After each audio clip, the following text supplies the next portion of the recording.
জয় শ্রীকৃষ্ণ, রাধে রাধে। চলে এলাম নতুন আরও একটা ভিডিও নিয়ে।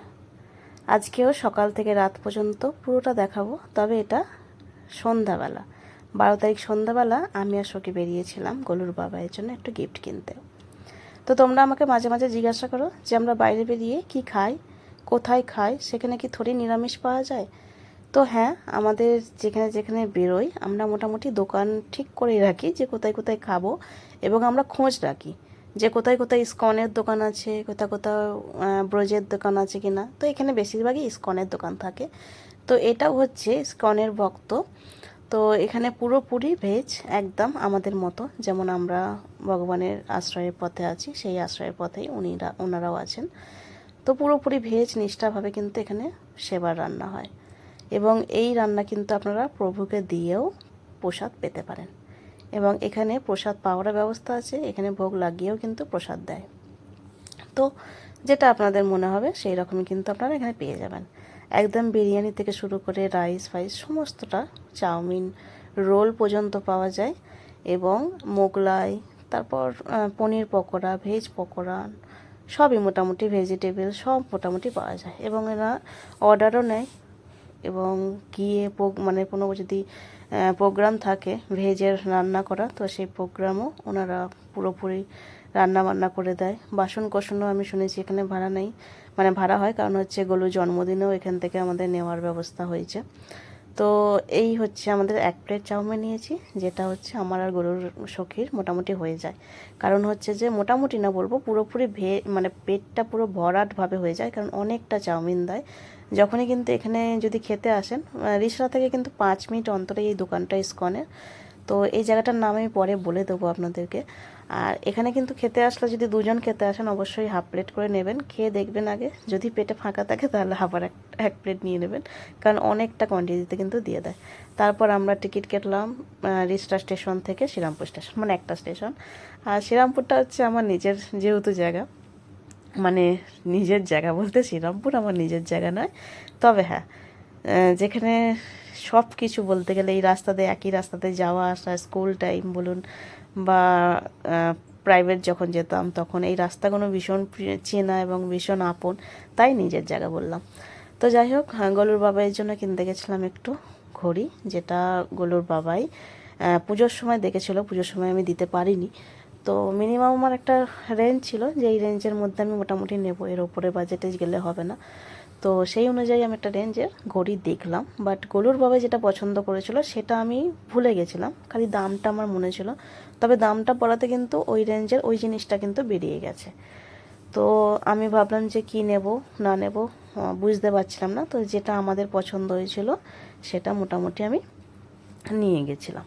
তবে হ্যাঁ, গলুর বাবার সাথে এসে আবার ওটা চেঞ্জ করেছি, সেই হিসাবে আমি দোকানে কথা বলে নিয়েছিলাম যে এগুলোর আমি এটা গিফট হিসাবে নিচ্ছি, যদি পছন্দ না হয় তো আমি রিটার্ন করব। তো এখানে কিন্তু প্রচুর কালেকশান আছে, যদি শ্রীরামপুরে কখনো আসো এই রেলগেটের কাছটায় আসবে এই দোকানটায়, প্রচুর, মানে সোনাটা থেকে, ফাস্টট্র্যাক থেকে, টাইটান থেকে, যে কোনো কোম্পানির তোমরা বলবে, মানে ভরে ভরে কালেকশান আছে। শুধুমাত্র যে কয়েকটা দেখাবে এরকম না, প্রচুর ভরে ভরে কালেকশান আছে। তো আমরা যখনই কোনো ওয়াচ কিনি কিন্তু এই দোকানটা থেকেই কিনি। আমার দিদাও কিন্তু, যখন দিদা আমাকে মানে স্কুল লাইফে আমাকে নিয়ে আসতো, আমি ওকে বেশিরভাগ আমাকে সোনাটার ঘড়িই কিনে দিত। তো সেই সোনাটার ঘড়িগুলো এখনও আছে, আমার দিদার জন্য যেগুলো ইউজ হতো সেগুলোও আমার জন্য রেখে দিয়েছি নিয়ে। তো দিদার স্মৃতি হিসাবে, এবং তোমরা তো জানোই সব কিছুই আমার দিদা। তো যাই হোক, তারপর গলুর বাবার জন্য একটু গোলাপ ফুল নিলাম। তো কোনটা নেব আমি বুঝতে পারছিলাম না বলে একটা একটা করে 3টে নিলাম। তো এগুলো মনে হয় 30-35 টাকা এরকম পিস নিয়েছিল।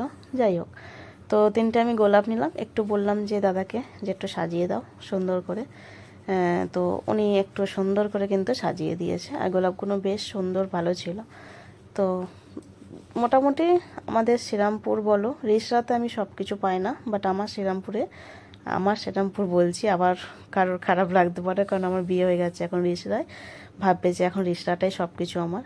বাট আমি আমার দিক থেকে যা কিছু নিই, যা কিছু কিনি, এবং যদি আমি বলতে গেলে বিয়ের আগের লাইফটা যেটা ছিল সেটা তো আমি অনুভব করি এই শ্রীরামপুরে এলে।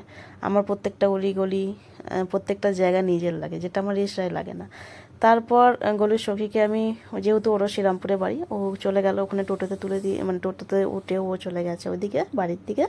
আর আমি এসেছিলাম ট্রেনে করে রিষড়া স্টেশনে। এবার রিষড়া স্টেশন থেকে এসে আমার আর একা যেতে ভালো লাগছিল না, সেই জন্য আমি গরুর বাবাকে বলেছিলাম যে তুমি আসো নিতে, কারণ আমার ভালো লাগছে না একা যেতে, আর অটোতে উঠতে খুব একটা ভালো লাগে না বলতে গেলে।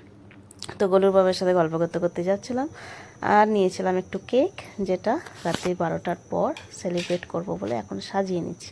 গলুর বাবাই মোটামুটি ঘুমাচ্ছে, ঘুম থেকে লাইটটা জ্বেলে দিয়েছি, ব্যাকে করে একটু সারপ্রাইজ দিলাম। আর এই দিনটা হচ্ছে সকলের খুব স্পেশাল দিন, আর সকলে আশা রাখে তার প্রিয়জন, সে যেই হোক না কেন, তার মা, তার ভাই, তার বোন, তার পরিবারের যে কোনো জন হোক, প্রিয়জন যাতে এই দিনটাতে একটু গিফট দেয়, একটু সারপ্রাইজ একটু রাখে, সবার আশা থাকে। তো ওরও যতই যেই বড় হোক না কেন, সে ও হোক কি আমি হোক, সবাই একটু আশা রাখি যে আমাদের প্রিয়জন অন্তত মাথার মধ্যে থাকে যে এই মানুষগুলো হয়তো আমাদের বার্থডেতে কিছু হলো দেবে। তো যেরকম বলা সেরকম কাজ একটু ওর জন্য। এটা প্রত্যেক বছরই করি, রাত্রি 12টার সময় শুধু ও আর আমি থাকি, একটা কেক কাটা হয়, আর একটা কেক ফ্যামিলির সাথে কাটি। তো প্রত্যেক বছর দুটো করে কেক আনি। প্রথমত একটা নিয়ে চলে আসি, যেটা আমি নিজে নিয়ে আসি, আর একটা ওকে নিয়ে গিয়ে নিয়ে আসি, কারণ ওর পছন্দের একটা কেক নিয়ে আসি, এরকম ব্যাপার। তো তোমরা তো চাউমিন এটাও দেখলে, আমি কোথায় পাপড়ি চাট খাই, কোথাও ফুচকা খাই, সেগুলোও তোমাদেরকে দেখিয়ে দেবো, ঠিক আছে? মানে আমাদের প্রত্যেকটা জিনিস কিন্তু এরিয়া অনুযায়ী ধরা, মানে চাউমিন ফুচকাটা আমরা রিষড়া স্টেশনে খাই, মানে রিষড়া স্টেশনে 5 মিনিট পরে। এবার আমরা ফুচকাটা খাই সিমলাতে, মানে রিষড়া আর শ্রীরামপুরের মাঝখানে, মানে শ্রীরামপুর এরিয়া পড়ে। তারপর আমরা চপ খেলাম, কি স্যান্ডউইচ খেলাম, বা ভেজিটেবল খেলাম, কিছু পকোড়া আছে যেগুলো খাওয়া, বলতে গেলে বাঙালির চপ মুড়িটা বিশেষ করে আমারও ভীষণ ভালো লাগে, যখন আমিষ ছিলাম তখন ভীষণ খেতাম। তো এখন নিরামিষ হয়ে গেছি, এখনও খুব টান ধরে। তো আমাদের ওই নিরামিষও কিন্তু একটা, আমাদের শ্রীরামপুর নওগাঁর মোড়ে কিন্তু একটা দোকান আছে, যেটা আমরা এখনও যাইনি, তোমাকে দেখিয়ে দেবো। মানে যখন যাব আমি নিজে যদি যাই, আমি তোমাদেরকে দেখিয়ে দেবো যে কোথায় আমরা চপ মুড়ি খাই, ভীষণ সুন্দর। মানে শুধুমাত্র যে নর্মাল নিরামিষ চপ বলে ভালো হবে না, বা এক একজন করতে পারে না। আমাদের রিষড়াতেও কিন্তু আমার গলুর বাবার পাশেও কিন্তু একটা দোকান আছে চপের, কিন্তু এখানে আমার চপটা ভালো লাগে না, আমার ওই শ্রীরামপুরে আমাদের ওখানের চপটা ভীষণ ভালো লাগে। তারপর সকাল হয়েছে, সকাল হয়ে গলুর সখীকে বলেছিলাম, আগের দিন রাতেই ওকে ফোন করে দিয়েছিলাম যে একটু মটর ভিজিয়ে রেখে নিয়ে আসিস, আর টমেটো ধনে পাতাটাও একটু কিনে নিয়ে আসিস, ঘরে শেষ হয়ে গেছে। তো গলুর সখী কিন্তু ভীষণ পরিমাণে ঘুগনি ভালো বানায়, ভীষণ পরিমাণে, আমার খুব ভালো লাগে ওর হাতের ঘুগনি। আর গলুর বাবাইয়ের ভালো লাগে হচ্ছে ওর হাতের চানা খেতে, চানা মশলা খেতে, পনির চানা। তো যাই হোক, আমি বললাম তুই একটু ঘুগনি বানা গলুদের জন্য। আর গলুরা স্নান করবে বলে এখন মোটামুটি জামাটা খুলিয়ে রেখেছিলাম, আমি ভাবলাম প্যান্টটা খোলাবো, তারপর ভাবলাম যদি খেতে দিয়ে দিই, সব নেংটুকুনো খেতে বসে, কিছু কিছু জনের দেখো নেংটু করেই রেখে দিয়েছি বলতে গেলে। তো ওরা, আমি ভাবলাম যে সকালে ওরা খেয়েছিল হচ্ছে, এর আগে কিছু প্রসাদ পেয়েছিল, কিছু একটা প্রসাদ পেয়েছিল একদম সকালবেলা, আর এটা পেয়েছিল ওরা 11টার সময়। তো এটা সকালবেলা দিয়ে ওদের প্রসাদ করলাম, করার পর গলুর বাবা এখানে ওয়েট করছে, ওদের প্রসাদ হয়ে গেলে ওরা ও পাবে। তো ওদের প্রসাদ হয়ে গেছিলো, হয়ে যাওয়ার পর আমি গলুর বাবাকে বললাম তাহলে তুমিও প্রসাদ পাও। আর আমার এখনও রান্না একটু বাকি ছিল, লুচিটা আমি করলাম, আর ঘুগনিটা গলুর সখী গেল। তারপরে একসাথে বসে তিনজনে মিলে একটু পেলাম, যেটুকু পাওয়ার চেষ্টা করি, ভগবানকে দিয়ে চেষ্টা করি পাওয়ার। আর এই হচ্ছিল আমাদের ডেলি রুটিন। তোমাদের আমাদের ডেলি রুটিন কেমন লাগে, যদি দেখতে নাও ইচ্ছা করে তাও বলো, এবং দেখতে ইচ্ছা করলে তাও বলো, ঠিক আছে? প্রত্যেকটা জিনিস একটু বলো। তারপর দেখো এখানে গলুর বার্থডেতে গলুর সখাও কিন্তু আজকে এসে গেছিলো, এবং গলুর দিদুন এসেছিলো আরামবাগে, সেটাও আমি দেখিয়ে দেবো। আর গরু দেখো, তোমাদের জন্য কিন্তু, তোমাদের দর্শনের জন্য কিন্তু এখন লং ভিডিও নিয়ে আসছে, যেটা তোমরা ভক্তরা বলছো। তো এখন এটা আমি পোস্ট করছি গোলু সোনার পরিবার ব্লগে, যেটা আমি শেয়ার করে দেবো। আর এই যে গলু শাখা চলে এসেছে, ও হচ্ছে আরামবাগ থেকে ব্যবসা করে, গলু সোনার পরিবার থেকে পোশাক নিয়ে গিয়ে।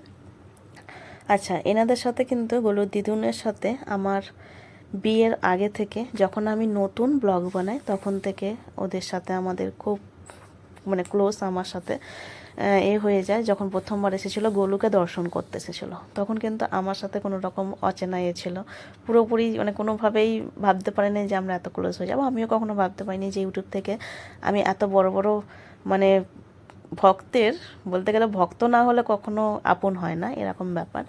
তো যাই হোক, এত বড় বড় মানে ফ্যামিলির এত ক্লোজ হয়ে যাব। যেমন এদের ছোট্ট একটা ফ্যামিলির আমি এখন মেম্বার হয়ে গেছি।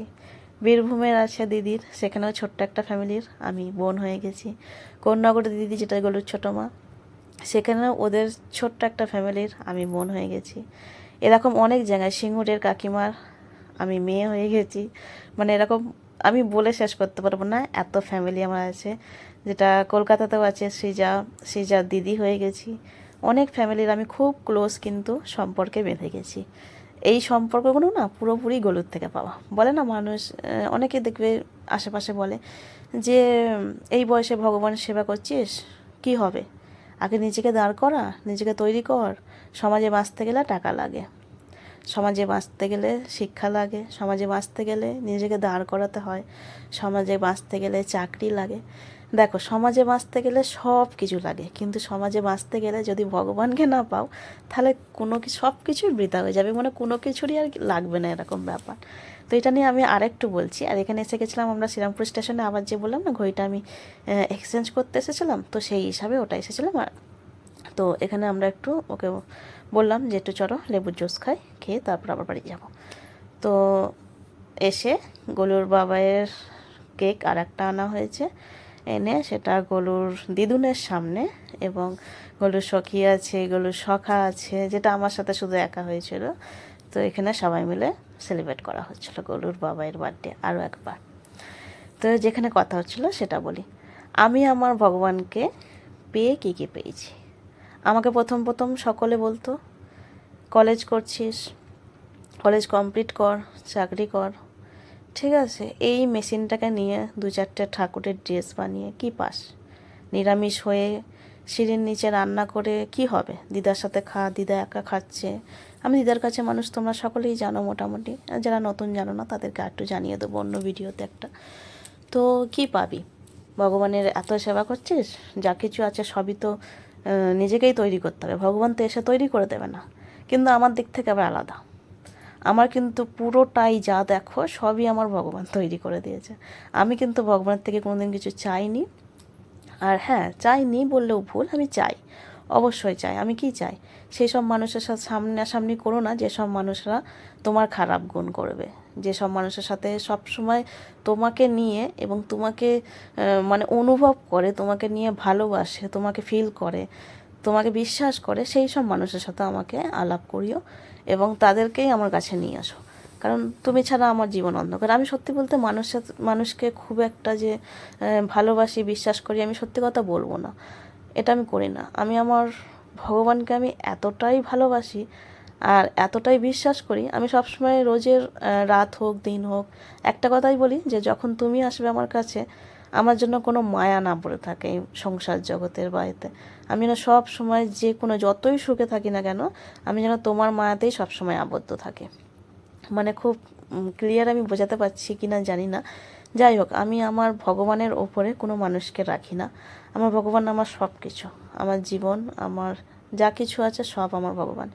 আজকে আমি যা কিছু আমাকে দিয়েছে আমার ভগবান দিয়েছে। যে আমি পড়াশোনা করে কিছু করেছি এটা নয়, ভগবান আমাকে নিজে সব কিছু, বলে না যে আমাকে যে মানুষগুলো বলতো যে এই ভক্ত জীবনে এসে কী করলি, তো ভক্ত জীবনে এসে দেখো ভগবান কী করলো আমার জন্য, সব করে দিয়েছে। আজ আমার কি নেই, সব আছে। আজ আমার ভালোবাসার মানুষ আছে, আজ আমার নিজের চলার পথে সব কিছু আছে। আর তোমরা ওই যে বলেছিলাম যে আমরা পাপড়ি চাট, ফুচকা এগুলো কোথায় খাই, এটা পাপড়ি চাট কিন্তু এখানে পেঁয়াজ দেওয়া নয়, অনেক দোকানে কিন্তু পেঁয়াজ দেওয়া থাকে। আর এইখানে আমরা পাপড়ি চাট খাই, যেখানে এখানে একটা দোকান আছে যেটা ফুচকাওয়ালা বলতে গেলে, এই ফুচকা কাকু পাপড়ি চাট বানায়। অনেক জায়গায় আবার ফুচকাতেও পেঁয়াজ দেওয়া থাকে। এই আরামবাগের কাকিমাও আসে, বলে ওখানে ফুচকাতে পেঁয়াজ থাকে, তো আমাদের এখানে থাকে না। আমাদের এখানে যে কোনো ফুচকালার থেকে আপনারা ফুচকা খেতে পারেন, রিসরা হোক, শ্রীরামপুর হোক, এগুলোতে কোথাও পেঁয়াজ দেওয়া থাকে না, পুরোপুরি নিরামিষই থাকে, অসুবিধা হয় না। এবং এই দোকানটা যেটা আমরা গেছিলাম সেই দোকানটা কিন্তু পুরোপুরি নিরামিষ এবং পাপড়ি চাটও থাকে, খুব ভালো পাপড়ি চাট বানায়। তারপর আমরা বেরিয়ে গেছিলাম গলুর বাবাইয়ের কেক, পায়েস, সমস্তটা ঘুগনি সব নিয়ে আমার দিদার বাড়ি প্লাস আমার দিদির বাড়ি। কারণ ওদের বাড়িতে আমি প্রায় যাই না, বিয়ের পর থেকে বলতে গেলে আমি থাকিও না কারোর বাড়িতে গিয়ে, মানে কখনো একটা রাতও কাটাইনি, এবং আমি আমার দিদার কাছেও যাওয়া হয় না। তবে দিদাকে তাড়াতাড়ি ইচ্ছা আছে বা আমার এখানে নিয়ে চলে আসার, গলুর আশ্রমে। গলুর আশ্রমটা করব, তারপর নিয়ে আসবো, তার আগে আমি নিয়ে আসবো না, কারণ সব দিকটা খেয়াল রাখতে হয়। নিজের দিদাকে নিয়ে আসবো এবং পরিবারের সবাইকে একটা দায়িত্ব নিয়েছি। সব থেকে বড় দায়িত্ব হচ্ছে আমার দিদার ওপর, কারণ আমার দিদার কাছে আমি মানুষ ছোট থেকে, আর তাকে নিয়ে বেশি চিন্তাও থাকে যে আমার সমস্ত স্বপ্নগুলো পূরণ হয়ে যাচ্ছে আস্তে আস্তে, কিন্তু দিদার সাথে থাকার যে ঝোঁকটা, আজ 2 বছর কমপ্লিট হতে যাচ্ছে দিদাকে ছেড়ে আছি। কোনো দিন আমি ভাবিও নি দিদাকে ছেড়ে আমি থাকবো, তবে এখন আর কষ্টটা হয় না। এখন অল্প সময় মাঝে মাঝে একটু অসুবিধা হয় যে দিদা একা আছে, চিন্তা হয় যে বয়স হয়ে গেছে, আমার দিদার প্রায় 70 বছর বয়স হয়ে গেছে, একাই থাকে দিদা।